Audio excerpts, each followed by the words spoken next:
சம்பாஜியினுடைய படம் வந்துச்சு சம்பா. சோ அதுக்கப்புறம் தான் இத்தகைய பேசுபொருள்லாம் ஆரம்பிச்சிருக்கு. நான் குறிப்பிட்டது போல அபு ஆஸ்மி அப்படின்றவரு ஆதரவாக கோஷம் போறாரு. அங்க இருந்துதான் இந்த பிரச்சனையே ஸ்டார்ட் ஆயிருக்கு. உண்மையில அவங்களுக்கு என்ன, அவங்க ஒரு கலவரம் வேண்டும். மகாராஷ்டிராவில ஏற்கனவே 2 ஆண்டுகளாக ஒரு கலவரத்தை ஏற்படுத்தி விட்டுற மாட்டோமான்னு சொல்லி அவங்க முயற்சி பண்ணாங்க. குர்ஆன் தொடர்பானது எரிக்கப்பட்டது அப்படிங்கிறது அது ஒரு வதந்தி அப்படின்னு சொல்றாங்க இல்லையா? வதந்தின்னு இவங்க சொல்றாங்க. எரிக்கப்பட்ட வீடியோ பரவிட்டாங்க. அவங்க எரிக்கப்பட்ட வீடியோ எரிக்கப்பட்டது வந்து அவுரங்கசீப்பினுடைய உருவ பொம்மை அப்படின்றாங்க. அவுரங்கசீப் உருவ பொம்மையா இருக்காங்க. அதுல ஒரு குர்ஆன். யாரு கலவரத்தால் பாதிக்கப்பட்ட பக்கவா தெரியுமா இல்லையா? கலவரக்காரருடைய சிசிடிவி புட்டேஜ் இருக்கிறது. அடித்து நொறுக்கப்பட்டதெல்லாம் இஸ்லாமியுடைய கடைகள், இஸ்லாமிய முஸ்லீமுடைய வாகனங்களை தான் அடித்து நொறுக்கிறார்கள். அப்ப அதுலயே வந்து அப்பம் குதிரைக்குள்ள தெரியுதா இல்லையா? திட்டமிட்ட அவதூறு, திட்டமிட்ட பொய் பிரச்சாரம் இது. ஏன்னா அவுரங்கசீப் கொடூரமாக நடந்து கொண்டார் அப்படின்னு இஸ்லாமியர்களே வெறுத்த ஒரு முகலாய மன்னர் அப்படின்னா அப்படிலாம் கிடையாது. இஸ்லாமியர்கள் ஏன் வெறுத்த நன்றா வர்றாங்க? கலவரத்தை தூண்டினது யார்? கலவரத்துக்கு வித்திட்டது யார்? கலவரத்துக்கு பிரிப்பரேஷன் பண்ணது யார்? அந்த வரலாற்றை நீங்க பார்த்தாங்களா? இதுல அவுரங்கசீப்பும் கிடையாது, இதுல மன்னரையும் கிடையாது, சத்ரபதி சிவாஜியுடைய சம்பாஜி மேட்டரும் கிடையாது, முகல் எம்பரோட மேட்டர் இல்ல. முழுக்க முழுக்க RSS உடைய திட்டம் என்பது வெட்ட வெளிச்சமாக உங்களுக்கு தெரியும். இவர்களுக்கு எப்படி இருக்கணும்? நீரவ் மோடி, லலித் மோடி, விஜய் மல்லையாமா என்ன செய்யணும்? அரசாங்க சொத்தை அடிச்சுட்டு ஓடணும். அரசாங்க ஊழல் செய்ய வேண்டும். ரஃபேல் விமானத்தை ஊழல் செய்து அந்த கோப்பை காணாக்கணும். அப்படிப்பட்ட ஆளா இருந்திருந்தா அக்பர் த கிரேட்ங்கிற மாதிரி அவுரங்கசீப் த கிரேட் சொல்லியிருப்பாங்க.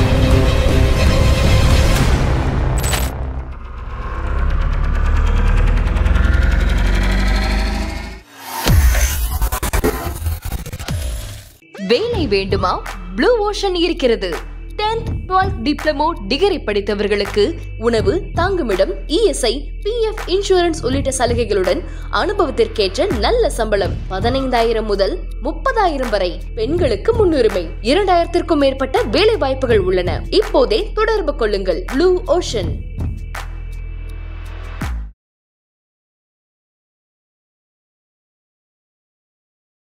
தமிழ் நேயர்கள் அனைவருக்கும் அன்பு வணக்கம். இன்றைய சிறப்பு நேர்காணலில் நம்மோடு இணைந்திருக்கிறார் விசிகாவை சேர்ந்தவரும் வழக்கறிஞருமான திரு அகமது ஷாகிப் அவர்கள்.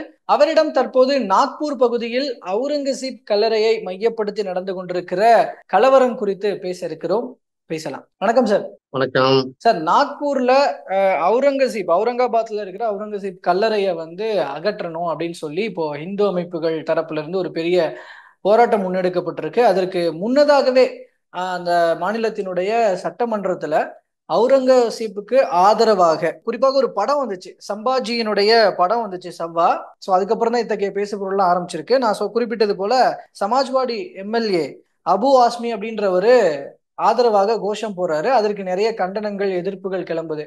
அங்க இருந்துதான் இந்த பிரச்சனையே ஸ்டார்ட் ஆயிருக்கு அப்படின்னு பார்க்கப்படுது. நீங்க என்ன பார்க்கறீங்க இந்த ஒட்டுமொத்த விவகாரத்துல? ஆக்சுவலா அபு ஆஸ்மி உடைய அந்த கோஷத்திற்கு பிறகு உள்ள மேட்டர் அல்ல. சற்றப்ப நூற்றாண்டு காலமாக RSS சங் பரிவாருடைய திட்டங்களில் இதுவும் ஒன்று. நான் போற போக்குல கற்பனையில சொல்லவில்லை. RSS தொடங்கும் போதே அங்க மகாராஷ்டிரா மாநிலம் தான் தொடங்கப்பட்டுச்சு. ஹெட்கேவர், மூன்சே, பிரான்ஸ்பே, டோல்கர் இந்த மாதிரியான ஆட்கள் 5 சித் பவன் பார்ப்பனர்களால் தான் தொடங்கப்பட்டது. அப்பவுமே அவங்களுக்கு வந்து முகலாயர் மன்னர்கள் மீது ஒரு பெரிய கண். என்ன துரதிருஷ்டவசமாக குத்துபு மினார், தாஜ்மஹால், செங்கோட்டை இது போன்ற முகலாய மன்னர்கள் விட்டு சென்ற அந்த சின்னங்கள் எல்லாம் ஆர்கியாலஜிக்கல் சர்வே ஆஃப் இந்தியான்னு சொல்லி கொண்டு வந்துட்டாங்க. பிரிட்டிஷ்காரர்களே கொண்டு வந்துட்டாங்க. சோ அது வந்து சுதந்திரத்துக்கு பிறகும் பாதுகாக்கப்பட்ட புராதன சின்னமாக ஆகிவிட்டது. அதனாலதான் அந்த அவுரங்கசீப் உடைய அந்த கல்லறையை அவங்களால அகற்ற முடியாத சூழ்நிலை. இப்ப இன்னைக்கு அவுரங்கசீப் மேற்று 3 நாட்களாக அங்க கலவரம் ஓடிக்கொண்டிருக்கு. இன்னைக்கு பாத்தீங்கன்னா கஜினி முகமதுடைய கல்லறையை பத்தி பேச ஆரம்பிச்சிட்டாங்க உத்தரப்பிரதேசத்துல. ஆக இவர்களுக்கு வந்து எப்படி மீரட்ல, முராதாபாத்ல, பாகல்பூர், டெல்லி, பீவண்டி, குஜராத், பாம்பே, டெல்லி என்று கடந்த 70 ஆண்டு காலமாக கலவரங்களால் சிறுபான்மையினர் குறிப்பா இஸ்லாமியனுடைய சொத்துக்கள் சூழப்பட்டு இஸ்லாமியனுடைய அந்த உயிர்கள் வந்து குடித்து கொண்டிருக்கிறார்களோ, அது மாதிரி நாக்பூர்ல அது மாதிரி வந்திருக்குது. அதுக்கு அபு ஆசிமி அப்படி சொல்லிவிட்டா, சாவா பிலிம்ல இப்படி சொல்லிவிட்டது என்று சப்ப கட்டு கட்டுறாங்க. உண்மையில அவங்களுக்கு என்ன, அவங்க ஒரு கலவரம் வேண்டும். மகாராஷ்டிராவில ஏற்கனவே 2 ஆண்டுகளாக ஒரு கலவரத்தை ஏற்படுத்தி விட்டுற மாட்டோமான்னு சொல்லி அவங்க முயற்சி பண்ணாங்க. அங்க இருந்த சிவசேனா மக்கள், குறிப்பா உத்தவ் தாக்கரேவுடைய டீம் அதை தடுத்து நிறுத்தினாங்க. காங்கிரஸ், தேசியவாத காங்கிரஸ், உத்தவ் தாக்கரே போன்றவர்கள் எல்லாம் இஸ்லாமியர்களோடும் அங்க இருக்கக்கூடிய கிறிஸ்தவர்களோடும் மத நல்லிணக்கத்தோட போனாங்க. குறிப்பா அங்க பாத்தீங்கன்னா 15% இங்க அவுரங்காபாத்துடைய பாப்புலேஷன்ல 15% புத்தர்களுங்க, புத்திஸ்ட். அங்க இருக்கக்கூடிய தலித்துகள் எல்லாம் அம்பேத்கர் புத்த மதத்தை தழுவும் போது சேர்ந்து தழுவி இன்னுமே வாழ்ந்து கொண்டிருக்கிறாரு. அவுரங்காபாத்ல 50%, 51% இந்துஸ் இருக்கிறாங்கன்னா, 30% இஸ்லாமியர்கள் இருக்கிறாங்கன்னா, 15% புத்திஸ்ட் இருக்காங்க. அப்ப இப்படிப்பட்ட ஒரு கலவையான மண். அந்த மண்ணுல அவங்க ஜம்பம் பலிக்கவில்லை. இந்த சாவா பிலிம் இப்ப கையில எடுத்துக்கிறாங்க. அவுரங்கசீப்பை கையில எடுத்திருக்காங்க. அவுரங்கசீப் மன்னரையை வைத்து ஒரு கலவரத்தை நடத்துகிறாங்க. இதான் கலவரத்தை தூண்டினது யார்? கலவரத்துக்கு வித்திட்டது யார்? கலவரத்துக்கு பிரிப்பரேஷன் பண்ணது யார்? அந்த வரலாற்றை நீங்க பார்த்தாங்களா? இதுல அவுரங்கசீப்பும் கிடையாது, இதுல மன்னரையும் கிடையாது, சத்ரபதி சிவாஜியுடைய சம்பாஜி மேட்டரும் கிடையாது, முகல் எம்பரோட மேட்டர் இல்ல. முழுக்க முழுக்க RSS உடைய திட்டம் என்பது வெட்ட வெளிச்சமாக உங்களுக்கு தெரியும். இல்ல, ஆனா இதுல RSS தரப்புல இருந்து இப்போ சுனில் அப்படின்றவரு பேசி இருக்கிறாரு. அது அவர் என்ன சொல்றாரு அப்படின்னா, அவுரங்கசீப் இந்த காலத்துக்கு பொருத்தமானவர் அல்ல, அவரை வச்சுதான் RSS வளரணும்ன்ற அந்த நிலை கிடையாது. அது குறித்த அது சார்ந்த ஒரு கேள்விதான் கேட்கப்பட்டதுக்கு தான் இது சொல்றாரு. அவுரங்கசீப் இப்போதைக்கு பொருத்தமானவர் அல்ல, இந்த மாதிரி வன்முறைகள் சமூக நலனுக்கு உகந்ததில்ல அப்படின்னு சொல்லி வன்முறைக்கு எதிரான கருத்தை தானே பதிவு பண்றாங்க RSS கூட. பொருத்தமான என்ன பொருத்தமான இல்லையாம்? அவுரங்கசீப் பொருத்தமானவர் இல்லை. சரி, வேற யாரு பொருத்தமானவரு? கோட்சே பொருத்தமானவரா? சவர்கர் பொருத்தமானவரா? எந்த கோணத்துல புரிஞ்சுக்கப்படுதுன்னா, இப்போ அதை வச்சுலாம் பிரச்சனையை உருவாக்கணும்ன்ற சூழல் கிடையாது அப்படின்றாரு அவர். அதை வச்சுதானே பிரச்சனையை உருவாக்குறாங்க. அதாவது செவ்வாய்க்கிழமை BHP சார்பாகவும், கடந்த செவ்வாய்க்கிழமை 3 நாளைக்கு முன்னாடி பஜ்ரங் தள் சார்பாகவும் RSS உடைய துணை அமைப்புகள் எல்லாம் என்ன பண்றாங்கன்னா, அந்த அவுரங்காபாத்துக்கு போறாங்க. அங்க போய் அந்த சாவா திரைப்படத்துல எங்க சம்பாஜியை இவர் என்ன செஞ்சாரு? கொலை பண்ணிட்டாரு. யாரு? அவுரங்கசீப். எப்போ? 300 வருஷத்துக்கு முன்னாடி. அவுரங்கசீப் எப்ப மரணிக்கிறாரு? 1707. கட்டப்ப 318 வருஷத்துக்கு முன்னாடி மரணித்த ஒரு நபரை குறித்து இவங்க பேசுறாங்க. எங்க இந்த சவாங்கிற திரைப்படத்துல. அதை ஏற்றுனது யாரு? அந்த லக்ஷ்மண் உட்டேக்கரா அவர் யாரு ஃபண்ட் பண்ற? RSS தான் ஃபண்ட் பண்றது. அப்ப RSS காரரால் எடுக்கப்பட்ட ஒரு திரைப்படம் எப்படி இருக்கும்? அந்த சவா திரைப்படத்துல எப்படி இருக்குதாம்? இவரு கடுமையான கொடூரமான அரசரா. யாரு? அந்த அவுரங்கசீப். அவர் இந்த சிவாஜியுடைய மகன் சம்பாஜியை என்ன பண்ணாரா? இஸ்லாத்துக்கு ஏத்தாரா. எவ்வளவு பெரிய பொய்ய பாருங்க. இஸ்லாத்துக்கு அவர் வரவில்லையா? இஸ்லாமியர் உடனே அவரை கொலை செய்ததாக அங்க புனைந்து என்ன செய்தாங்க? இந்த திரைப்படத்தை வெளியிடுறாங்க. அதுதான் கரு. இந்த திரைப்படம் தான் கரு. இதை வைத்துக் கொண்டுதான் என்ன செய்யறாங்க? அந்த கல்லறையை நீக்கணும். அந்த கல்லறை, அவுரங்கசீப்புடைய கல்லறையை மகாராஷ்டிரா தகர்த்து எடுக்க வேண்டும் என்று கூறி எங்க போறாங்க? கரசேவை நடத்துறதுக்கு போறாங்க. இப்படி சொல்லிட்டே போறாங்க. விஸ்வ இந்து பரிஷத்தும் பஜ்ரங் தளுடைய அந்த குண்டர்களும் போய் அவுரங்கசீப்புடைய சமாதி இருக்கக்கூடிய குல்தாபாத்துக்கு போய் என்ன பண்றாங்கன்னா, அங்க குர்ஆனுடைய எழுத்துக்கள் புரிந்து அந்த போர்வையை எரிக்கிறாங்க. அவுரங்கசீப்புடைய போட்டோவை எரிக்கிறாங்க. இதுலதானே பிரச்சனை வருகிறது. குர்ஆன் தொடர்பான நூல்களோ அல்லது நீங்கள் சொல்வது போல அந்த போர்வைகள் இதெல்லாமே குர்ஆன் தொடர்பானது எரிக்கப்பட்டது அப்படிங்கிறது அது ஒரு வதந்தி அப்படின்னு சொல்றாங்க இல்லையா? அந்த மாநிலம் வதந்தின்னு இவங்க சொல்றாங்க. எரிக்கப்பட்ட வீடியோ பரவிட்டாங்க. எரிக்கப்பட்ட வீடியோ எரிக்கப்பட்டது அவுரங்கசீப்பினுடைய உருவ பொம்மை அப்படின்றாங்க. அவுரங்கசீப் உருவ பொம்மையா இருக்காங்க. அதுல ஒரு குர்ஆன், அதாவது இந்த கபுர்ஸ்தான் சொல்லுவாங்க. நீங்க பாத்தீங்கன்னா தெரியும். நீங்க தர்காக்கு நீங்க போங்க, அந்த அடக்கம் பண்ணப்பட்ட அந்த மகானுக்கு மேல ஒரு போர்வை இருக்கும். அந்த போர்வையில என்ன எழுதியிருக்கும்னா, லா இலாஹா இல்லல்லாஹ் முஹம்மது ரசூலுல்லாஹ், இறைவனை தவிர, படைத்த இறைவனை தவிர யாரையும் வணங்கக்கூடாது, அவன் தான் ஒரே இறைவன், முகமது நபியுடைய தூதர், இந்த வாசகங்கள்லாம் இருக்கும். குர்ஆனுடைய எழுத்துக்கள்லாம். அந்த போர்வை எடுத்துட்டு எரிக்கிறாங்க. முழு குர்ஆனை எரிச்சா என்ன, குர்ஆனுடைய வசனங்களை எரித்தால் என்ன? அப்ப இது என்ன ட்ரிகர் ஆகும்ல. அப்ப முஸ்லிம்களுக்கு கோபம் ஏற்படுத்துற அளவுக்கு உள்ள வேலைகளை செய்யறாங்க. செய்தது மட்டும் இல்லாமல் அங்க இஸ்லாமிய வீட்டை கள்ளத்துக்கு அடிக்கிறாங்க. இந்த கல்லெறிந்த சம்பவம், தீ வைத்த சம்பவம் பண்ணது யாரு? முழுக்க இந்த பஜ்ரங் தள், RSS, VHP. இப்ப சொல்லுங்க, யாரு கலவரத்தை ஸ்டார்ட் பண்றா? யாரு திட்டமிட்டார்? அப்ப அந்த சவாங்கிற திரைப்படத்தினுடைய புனைவை பயன்படுத்தி அங்கே கலவரத்தை தூண்டுகிறார்கள். அங்க மட்டும் இல்ல, கிட்டத்தட்ட புனே, கோலாப்பூர், நாசிக், மாலேகான், அப்புறம் அலியாபாத், அது குல்தாபாத், இது போன்ற நாக்பூர், அஹில்லா நகர், இப்படி கிட்டத்தட்ட ஒரு 15-20 இடங்கள்ல வந்து என்ன செய்றாங்க, இவர்கள் வந்து இந்த பிரச்சனையை பண்றாங்க. இதுல என்ன சட்ட சிக்கல் வந்துட்டுன்னா, இவங்களுக்கு அறிவு இல்லாம பண்றாங்க, இதை நம்ம ஒண்ணும் செய்ய முடியாது.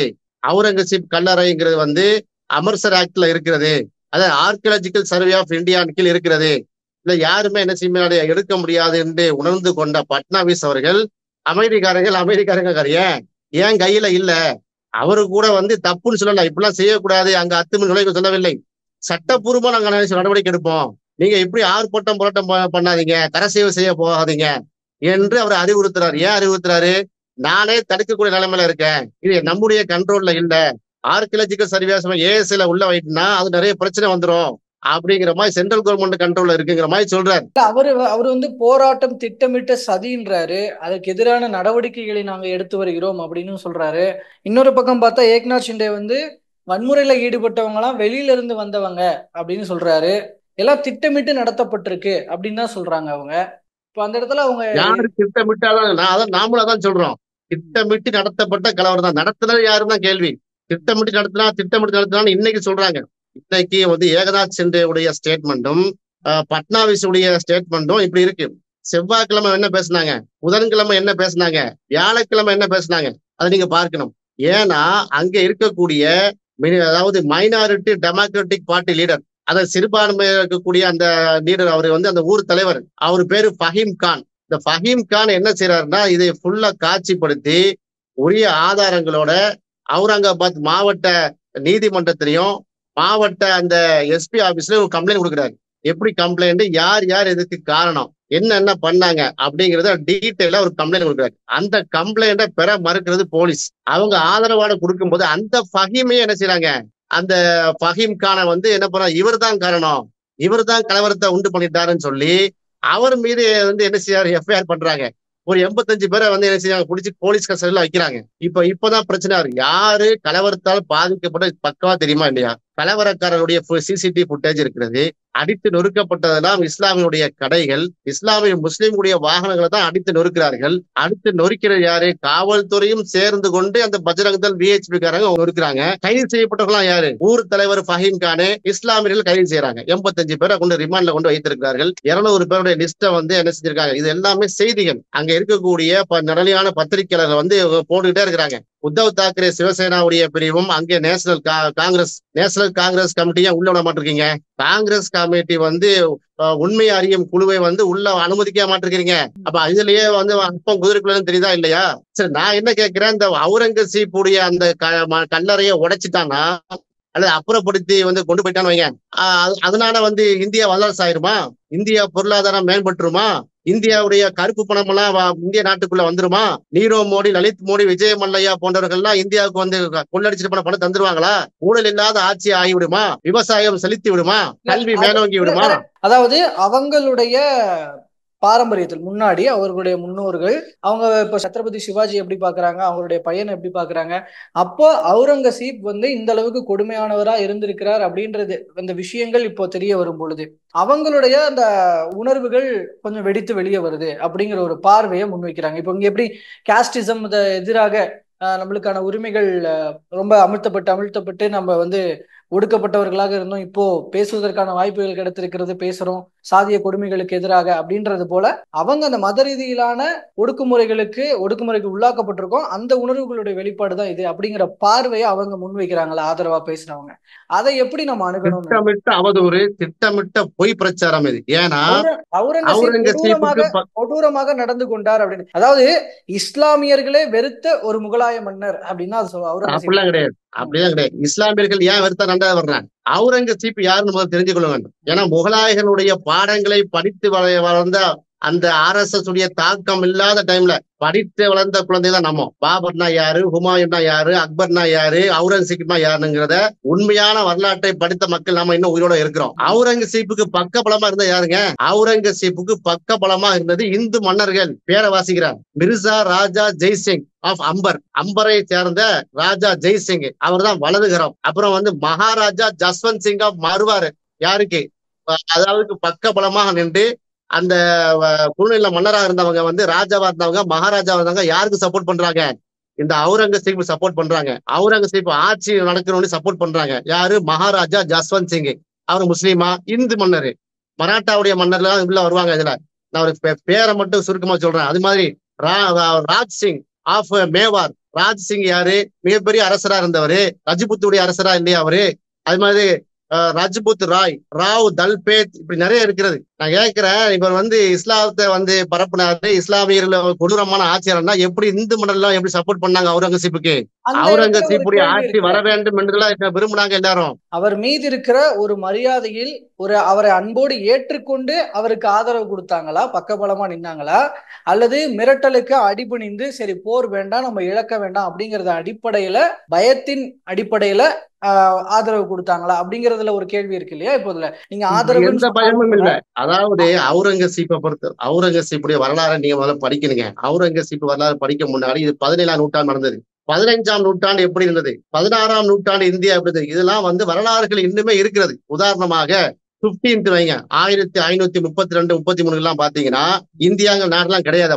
அப்போ பாத்தீங்கன்னா அந்த அரபு வணிகர்கள் தான் இந்த கோரமண்டல் கோஸ்ட், அதாவது மலபார் கோஸ்ட் இருக்கக்கூடிய கேரளால இருந்து தமிழ்நாடு சுத்தி வர இருக்கக்கூடிய அந்த 3 வங்காள விரிகுடா, அரபிக்கடல், அப்புறம் இந்து மகாசமுத்திரம், இந்த 3 துறைமுகங்கள், இந்த 3 கடல் இருக்கக்கூடிய அனைத்து துறைமுகங்களுக்கும் ஆட்சி செய்த மன்னர்களுக்கு, உதாரணமா பாண்டிய நம்ம எடுத்துக்கீங்களா, பாண்டிய மன்னர் யாரு குதிரை இருக்குன்னா அரபு நாட்டு குதிரை தான் இறங்குச்சு மாபர் துறைமுகத்துல, கொர்க்கை துறைமுகத்துல, எங்க ஊர் துறைமுகம். அரபு நாட்டு குதிரையை கொண்டு வணிகம் செய்தார்கள். அன்றைக்கு பாத்தீங்கன்னா அங்க இந்து முஸ்லீம்லாம் மேட்ரு கிடையாது, அங்க நாடு பிடிக்கிறதா மேட்ரு. அப்ப அங்க நாடு பிடிக்க அப்ப வந்தது யாரு? போர்ச்சுகீசர் வந்தாங்க. போர்ச்சுகீசர்கள் இந்திய நாட்டை பிடிப்பதற்காக வந்தாங்க. கோவா, டையூ டேம் எல்லாம் படிக்கிறோமே, அது எல்லாம் போர்ச்சுகீசர் காலனி. எப்படி வந்தாங்க? நாடு பிடிக்க வந்தாங்க. யாரு விரட்டினா? இந்து மன்னர்களும் இஸ்லாமிய மன்னர்களும் இந்து அரசு சேர்ந்து விரட்டினாங்க போர்ச்சுகீசியரை. பாடமா இல்லையா? வரலாற்றுல இருக்கா இல்லையா? அது போலத்தான் முகலாய மன்னர்களே தவிர இவங்க என்ன செய்யல, பாபரோ, அக்பரோ, ஹுமாயூனோ, அவுரங்கசீப்போ இஸ்லாத்தை பரப்பத்துக்காக வரல. அப்படி பரப்பிருந்தாங்கன்னா 800 வருஷம் ஆண்டிருக்காங்க இந்தியாவை. இங்க ஒரு ஆளு இஸ்லாம் இருக்க முடியாது. இந்த லாஜிக்கா வரணுமா, வரக்கூடாதா? இப்ப நான் என்ன கேட்கிறேன், மகாராஷ்டிராவுடைய அந்த மன்னரு சம்பாஜிக்கும் அவுரங்கசீப்புக்கும் சண்டை நடந்து இந்து முஸ்லீம் சண்டையா நடந்துச்சு. அப்படின்னா அவுரங்கசீப்பு இஸ்லாமிய மன்னரை சேர்த்து கொண்டிருக்காரு. அவுரங்கசீப்பு நாடு பிடிக்க வந்த மன்னனை தானே தவிர இஸ்லாத்தை பரப்ப வந்த மன்னர். ஏன் அவரை இஸ்லாத்தோடு, இஸ்லாமிய மார்க்கத்தோடு அவங்க டச்சப் பண்றாங்கன்னா, அவர் இஸ்லாமிய ஒழுக்க முறையில வாழ்ந்தார். இப்ப நான் ஒரு முஸ்லீமா இருக்கேன், நான் அரசியல் கட்சியில இருக்கேன், நான் என் அல்லாவை தொழுதுட்டு நான் நோன்பு வைத்திருக்கிறேன். இப்போ பேசக்கூட நோன்பு வைத்தான் பேசிக் கொண்டிருக்கிறேன். நான் நோன்பு வைக்கிறேன், நான் மக்காவுக்கு ஹஜ்ஜுக்கு போறேன், ஏழைக்கு தானம் தர்மம் ஜக்காத் கொடுக்குறேன். இதனால உங்களுக்கு என்ன பிரச்சனை கேட்கிறேன்? முஸ்லீம் அல்லாருக்கு என்ன பிரச்சனை? எந்த பிரச்சனையும் இல்லையே. அது போல அவுரங்கசீப்பு 5 வேளை தொழுகையாளையா இருந்தாரு. அல்லாவே வணங்குவாரு, ஸ்ட்ரிக்டா இருப்பாரு, இஸ்லாமிய இதுல ஸ்ட்ரிக்டா இருப்பாரு. ஏன் அவர் தண்ணி அடிச்சதா சரித்திரம் கிடையாது. அப்படி இருந்திருந்தா பிரச்சனை இல்ல, அப்படி இருந்திருந்தா பிரச்சனை இல்ல. நான் முடிச்சுக்கிறேன். ஹிந்துக்களுக்கு எதிராக செயல்பட்டார் அப்படின்ற தகவல்கள் இருக்கு. நிறைய இப்போ இந்து மத கோயில்களை அழித்தது, இந்த மாதிரியான தகவல்கள் எல்லாம் தப்பா படிச்சு வச்சிருக்காங்க. எல்லாமே புனைவுகள். நான் என்ன கேட்கிறேன், அந்த புறம் வைக்காத ஒரே அரசர் நீங்க பாத்தீங்கன்னா இவரு அவுரங்கசீப் தான். அந்த புறம் கிடையாது. அவ்வளவு ஸ்ட்ரிக்டா இருப்பாரு. அவருடைய அரசாங்க கருவுரையில பொற்குவியல் புரியும் போது அவர் எடுத்து சாப்பிடல, அது மக்களுக்கான வரி பணம் என்று சொன்னார். தனக்கு எப்படின்னா குரானை கையால் எழுதி அதில் வித்த காசை செஞ்சாரு. இதெல்லாம் நான் போற போக்குல சொல்லவில்லை. நீங்க இன்னைக்கும் போங்க, பாபர் நாமா இருக்கிற மாதிரி அவுரங்கசீப்புடைய வரலாறுகள் பதிவு செய்யப்பட்டிருக்கிறது. அது இன்னும் துருக்கி நூலகத்துல இருக்கிறது. சர்வதேச நூலை நீங்க படித்து பாருங்க, உங்களுக்கு தெரியும் உண்மையா வரலாறு. சரி, கோயிலை இடிச்சாரா, கோயிலுக்கு மானியம் கொடுத்தாரா? அது பட்டியல தரட்டுமா? கோவிலுக்கு இவர்கள் மானியம் கொடுத்த பட்டியல் எக்கச்சக்கமான கோயிலுக்கு மானியம் கொடுத்து கெட்டி கொடுக்குறாருங்க. ஜிஸ்யா வரியை விதித்தாருமா. அது என்னன்னு தெரியுமா? இப்ப நான் கேட்கிறேன், இப்ப ஜிஎஸ்டி இருக்கு, சிஜிஎஸ்டி இருக்கு, இன்கம் டாக்ஸ் இருக்கு, எவ்வளவு டாக்ஸ் இருக்குது கொள்றாங்களா வைத்து. அது அன்னைக்கு அவுரங்கசீப் ஒரே வரி தான் விதிச்சார். இஸ்லாமியர்களா இருக்கக்கூடியவர்களுக்கு நீ ஜக்காத் கொடுக்கணும், அது ஒரு வரி. ஜக்காத்து சிஸ்டத்தை இஸ்லாமிய அல்லார்கள் திணிக்க முடியுமா? மதத்தை திரிச்ச மாதிரி ஆயிரும். அப்ப ஜக்காத்துங்கிற வரியை எப்படி இஸ்லாமியர்கள்ட்ட வரி பெற்றாரோ, அது போல இஸ்லாமிய அல்லாவிற்கு ஜிஸ்யா வரியை பெற்றார். 2 பேர் ஒரே வரிதான். இன்னும் சொல்ல போனா இஸ்லாமியர்களுக்கு அதிகமான வரியை வாங்கினாரு. இதுதான் உண்மை நிலை. அப்ப என்னன்னா, இவர்கள் அவுரங்கசீப்பை இவர்கள் வரிந்து கொண்டு எதிர்க்கிறார்கள் என்று சொன்னால், தங்கிகள் எதிர்க்கிறார்கள் என்று சொன்னால், RSS புனைகள் என்று சொன்னால், அவர் மிகப்பெரிய சனாதன எதிர்ப்பாளராக இருந்திருக்கான்னு அர்த்தம். அவர் மிகப்பெரிய மத சகிப்புத்தன்மைக்கு உள்ளாயிருக்கான்னு அர்த்தம். மத சார்பற்ற அந்த போக்குல கடைபிடித்திருக்கான்னு அர்த்தம். அதான் அதுல மேட்ரு. அதான் அவங்க எதிர்க்கிறாங்க.